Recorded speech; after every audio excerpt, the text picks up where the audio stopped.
Canada में मारे गए अपराधी सुक्खा दुनका की हत्या की जिम्मेदारी लेने वाली लॉरेंस बिश्नोई की पोस्ट कहीं फर्जी तो नहीं? अब इस बात की जांच होगी और सुरक्षा और खुफिया एजेंसियां जेल में बंद कुख्यात अपराधी लॉरेंस बिश्नोई से करेंगी पूछताछ।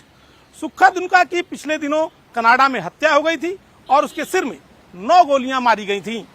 ऐसा बताया जाता है कि कनाडा में गुरुद्वारों पर कब्जे को लेकर हुई गैंगवार में सुक्खा दुनका की हत्या की गई है।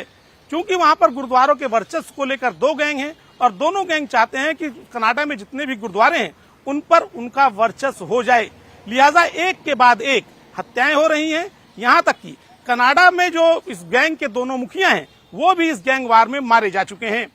खैर, सुक्खा दुनका की हत्या के फौरन बाद भारतीय जेल में बंद कुख्यात अपराधी लॉरेंस बिश्नोई की एक पोस्ट सामने आई। इस पोस्ट में लॉरेंस बिश्नोई ने इस हत्या की जिम्मेदारी अपने गिरोह के ऊपर ली थी।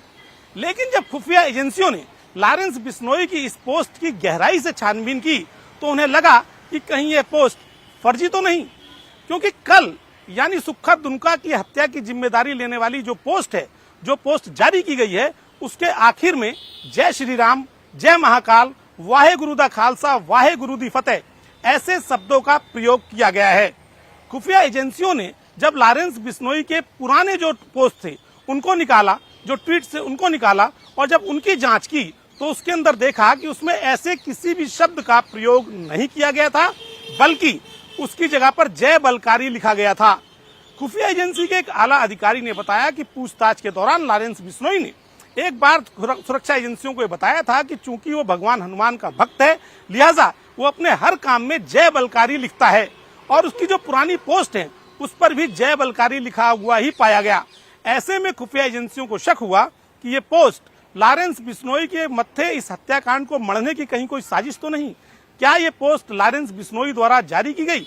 हालांकि खुफिया एजेंसी के एक आला अधिकारी ने बताया कि जितने भी हाई प्रोफाइल मर्डर्स होते हैं या कोई भी बड़ी वारदात होती है और जब वो किसी बड़े गैंगस्टर के नाम पे कर दी जाती है तो कभी भी गैंगस्टर उसके लिए मना नहीं करता है, क्योंकि अंडरवर्ल्ड में उसका नाम इन बातों से और बड़ा होता है।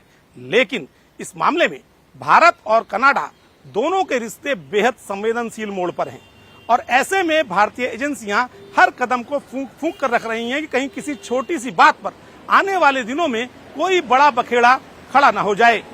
यही कारण है कि लॉरेंस बिश्नोई की तरफ से जो कथित पोस्ट जारी की गई है, अब उसे लेकर भारतीय सुरक्षा एजेंसियां भारतीय जेल में बंद लॉरेंस बिश्नोई से पूछताछ करेंगी।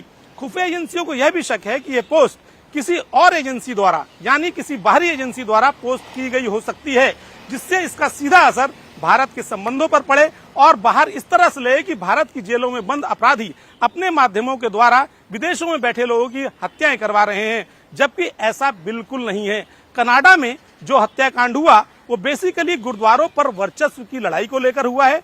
इसके पहले भी रिपु दमन सिंह मलिक और दूसरे बड़े जो खालिस्तानी वहां नेता हैं वो इस गैंग वार में मारे जा चुके हैं और अब इस गैंग के बचे खुचे सदस्य गुरुद्वारों पर अपना वर्चस्व बढ़ाने के लिए अनेक हत्याओं को अंजाम दे रहे हैं। और ऐसा नहीं है कि हत्याकांड का सिलसिला यहीं रुक जाएगा। आने वाले दिनों में ये हत्याकांड और बढ़ सकते हैं और कनाडा की पुलिस और प्रॉब्लम्स में आ सकती है, क्योंकि वहां पर ये सारे अपराधी मौजूद हैं। लेकिन इसमें भारतीय कुख्यात अपराधी लॉरेंस बिश्नोई का हाथ है या नहीं, जल्द ही सुरक्षा और खुफिया एजेंसियां जेल में बंद लॉरेंस बिश्नोई से करेंगी पूछताछ और इसका होगा पर्दाफाश कि आखिर वो पोस्ट लॉरेंस बिश्नोई ने की थी या नहीं।